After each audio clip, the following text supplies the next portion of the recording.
I grew up involved in scouting and left around the age of 15.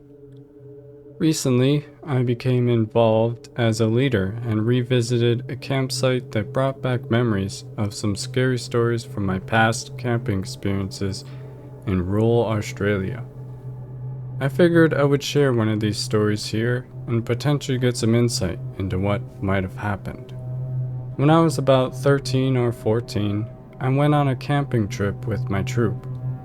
We stayed at a campsite we frequented, which was only about 30 minutes away from our city. It was a large, open area that could accommodate many scouts, acting as a hub for our state's combined activities. However, this particular camp was only for our group, which consisted of 10 to 12 people.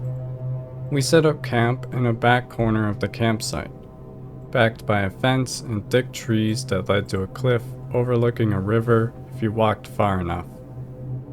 We arrived around 6 p.m., set up camp, and basically went straight to bed. Setting up camp always took longer than expected with 11 to 15-year-olds, and we were pretty tired. In the center of the campsite was a large toilet block surrounded by rocks and separated into 4 sections: male and female, adult, and youth. Our campsite was probably about 300 meters from this block. The first 2 nights went without incident, but it was our 3rd night that something happened, leaving me and 2 others with a sleepless night and an apprehension to camp there again. There were 3 of us to a tent, and we all got into our sleeping bags for our last night before heading home. The others in the tent, Olivia and Jess, not their real names, fell asleep quickly, but it took me a little longer. I've always struggled to fall asleep and stay asleep, so waking up not long after nodding off wasn't a huge shock. Nothing seemed amiss at first, so I closed my eyes to try to fall asleep again. It only took a few seconds for me to hear footsteps walking towards the toilet block. The campsite had lush green grass that scrunched under your feet, making the sound of someone walking distinct in the quiet night. I thought it was strange I hadn't heard a tent zipper but brushed it off.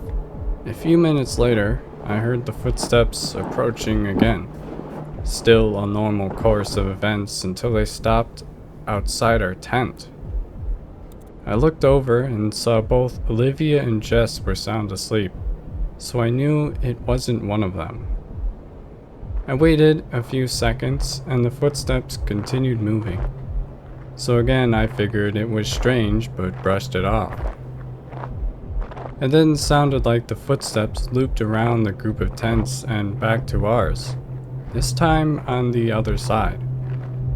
The tents were set up in a line with a fair amount of distance between them to accommodate guy ropes, as wind had been forecast. However, on this night, the wind was almost non-existent. The person or thing had seemed to walk around the whole line to stop back at ours again, which was second closest to the toilet block in a line of 4. I then heard them walk towards the tree line. I sat up, trying to listen as closely as I could now. At this point, I was sure it wasn't one of us. The behavior of the footsteps was too strange. And why on earth did they sound like they were walking into the trees? It was close to 2 a.m., and I had had enough of being alone and experiencing this. So I gently shook Olivia awake, shushing her as she stirred. Olivia was my closest friend in the group, and I whispered a quick explanation of what I heard to her. We agreed to wait a while and see if anything else happened. Quite a few minutes passed. I don't remember how many, and the weirdness of the situation had started to wear off. I was about to suggest trying to fall back asleep when the footsteps seemed to return from where they had left and again stopped behind our tent. Olivia and I shared a look in the dim light the moon cast in the tent, and I can tell she was as unsettled as I was. We heard them begin to slowly circle the tent, and she silently moved to huddle next to me, bit by bit, The footsteps began to quicken until they seemed to break into a run. Whoever or whatever it was had to expertly dodge our guy ropes to move at that speed without tripping. Every now and then, something would brush the sides of the tent as Olivia and I held each other, doing our best not to make a noise. It was at this point that Jess woke up and groggily asked, "What the heck is going on?" She looked over at us, saw the tears forming in our eyes, and shot up, terror crossing her face. She silently moved over to join us in our terrified huddle. Her question did not seem to faze whatever was making the noise. The sprinting went on for what felt like ages, but in reality was probably only a minute or so, until it stopped in front of our tent again. I slowly reached for a spare tent peg and gripped it as tight as I could, thinking that in a pinch it would do as some kind of weapon. The footsteps slowly did their wrap around the tents again, before stopping behind ours and then retreating back to the tree line. With some insane burst of courage and morbid curiosity, I decided to try and take a look outside. Still gripping my tent peg, I slowly unzipped our tent, trying to be as soundless as possible. The fly unzipped from the bottom, so I laid down and peeked underneath rather than unzipping it all the way and potentially creating more noise. The footsteps had seemed to stop shortly after their retreat, and there were no further noises. This meant that the person would had to get over a wire fence without a sound, which didn't seem plausible, but I saw absolutely nothing. Needless to say, the three of us didn't get any more sleep that night. When recounting this story to our leaders that morning, we were told we had probably heard a possum or some other animal, an explanation I simply do not buy. None of the other campers had heard anything. Some of the strangest parts of this experience to me are that there were no other sounds other than the footsteps and the occasional brushing of the tent. No heavy breathing, spoken words, or even animal noises.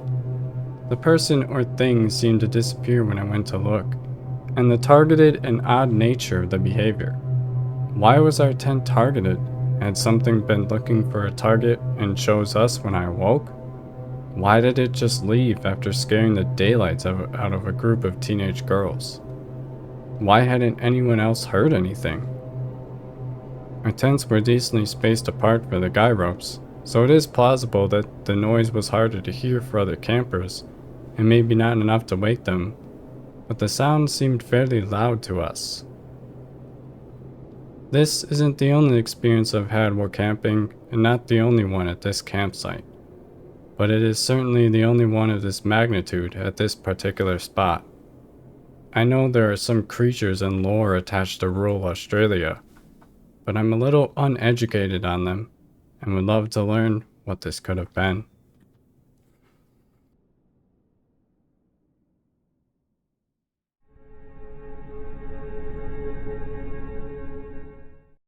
This happened back in April. I went to a lakeside cabin with my family to celebrate my brother's birthday over the weekend. The cabin belongs to my sister-in-law's family. It's a gorgeous place surrounded by woods, and I hadn't felt that connected to nature in a long time. The cabin is in a different state from the one I live in, and it was a 5-hour drive to get there. Also, this took place in Brazil. I spent the whole Saturday playing with my 3-year-old niece. We swam in the lake, played in the pool, and explored under rocks to see what bugs we could find. When night came around, we all had dinner and stayed up late talking and singing.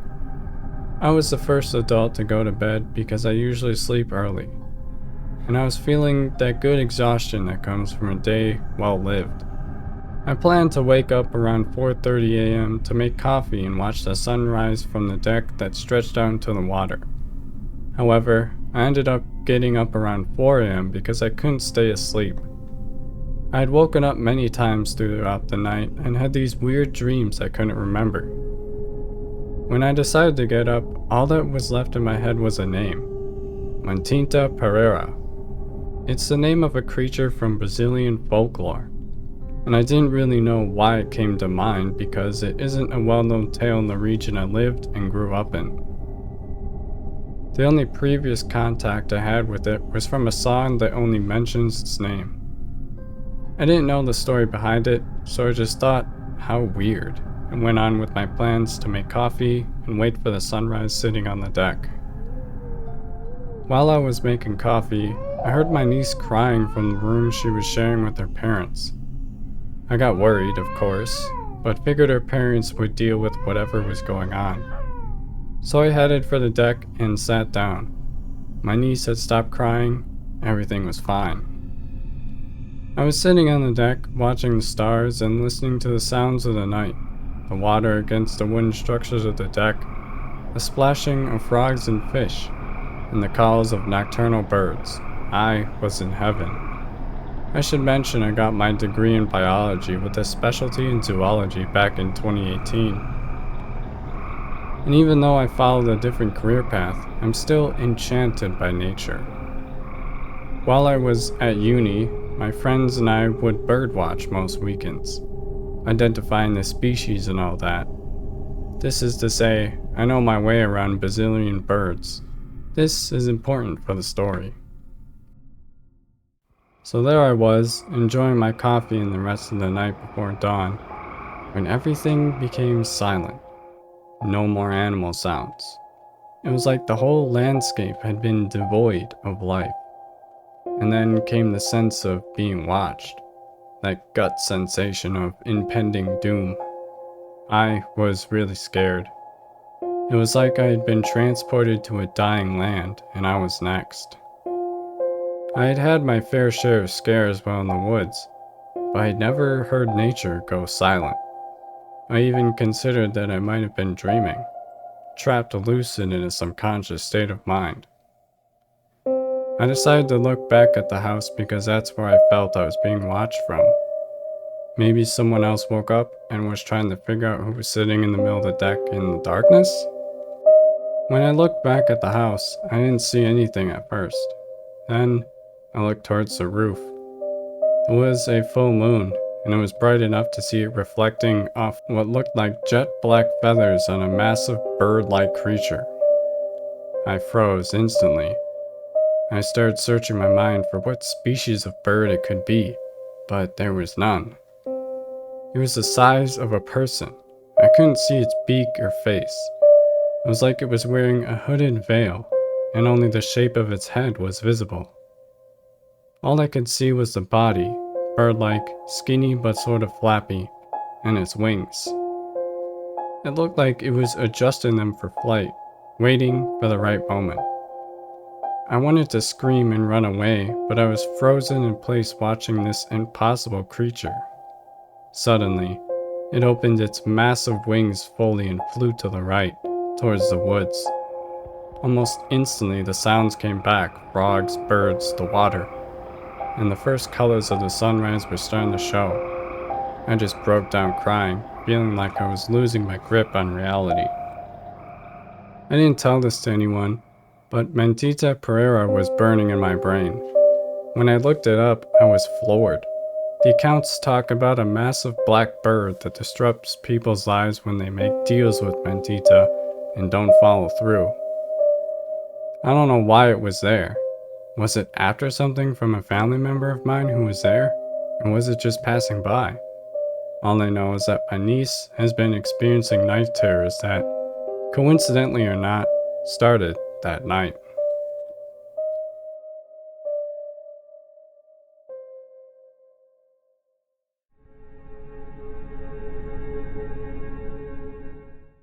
Last night on the baby monitor, I saw a hand gently patting my 4-month-old son's belly when he was crying, as if to console him. This is not the first time it has happened. We don't have squatters, there's no attic access to any of the bedrooms, we have 2 dogs, and we both work from home. We would know if someone else was secretly living with us. Towards the end of May, my son was taking a nap in his bassinet in our room. He's just a baby, so he naps very frequently throughout the day. It was probably around 5 p.m. my wife and I were on the deck outside grilling and had the baby monitor out with us. He was starting to wake up and was fussing, so she went inside to go to the bathroom before getting him. I was bringing food inside as she was walking out of the bathroom, and when she saw me, she stopped dead in her tracks, like she was absolutely shocked to see me. I jokingly said, "I live here too, you know." That's when she told me she had seen a hand on the baby upstairs a second ago when looking at the monitor. In a sudden panic, realizing it wasn't me upstairs, we rushed up and didn't find anything or anyone in the room. When she told me, it's not that I didn't believe her, I was just trying over and over to think of a logical explanation for what she saw. Nothing ever made sense. Now, my first thought from an outsider would be, oh, this is common and it's just a glitch showing a previous image on the screen. However, this baby camera and monitor are just for a live feed. There is no recording or on-cam memory. The image is very clear and does not have visual artifacts. If it is out of range, it just goes to a white screen stating the signal has been lost. It does not drop bitrate or get blurry. I am also a videographer for a living, so I am quite familiar with the concept of artifacts or the occasional compression glitch showing old footage you would see on security cams that have onboard memory. This is not that. In the 4 years of owning and using these cameras for our 2 kids, that has never happened. Fast forward to last night, about a month and a half after the first occurrence. Our son now usually sleeps in his crib in his room until he wakes up for a feeding in the middle of the night. Last night, at 3 a.m. on the dot, I heard him crying on the monitor right at my nightstand. I went to nudge my wife to bring him, but she wasn't in the bed. As I rolled back over to look at the monitor, I saw a hand come into frame from the side, gently pat him with 2 soft pats on the belly, then leave the frame. I didn't think twice, figuring it was obviously my wife and that she was maybe prepping the changing table to change his diaper, which is why she patted him instead of picking him up right away. That's when my wife came out of the bathroom in our bedroom, confirming she was not in his room across the house. I immediately stood up and said, "Oh my gosh, I thought it was you." As the adrenaline rushed through my body, I could barely speak. It's true when people say something happened and they froze or couldn't speak. I was choked up and had a hard time explaining what I meant. Again, we both went into his room and he was alone. Now, what I don't get is if this is a ghost or spirit, why is it making itself seen? We have 2 cameras in the room, his baby monitor and a blink camera on a shelf that we use just for the live viewing. So we can't access previous cloud storage that only triggers with motion. 2 separate occasions of being seen feel like they go against all the stories you hear about spirits and cameras. Not an orb, not a light, but a physical hand. The spirit is seemingly friendly because otherwise, I feel like it wouldn't try to comfort our baby.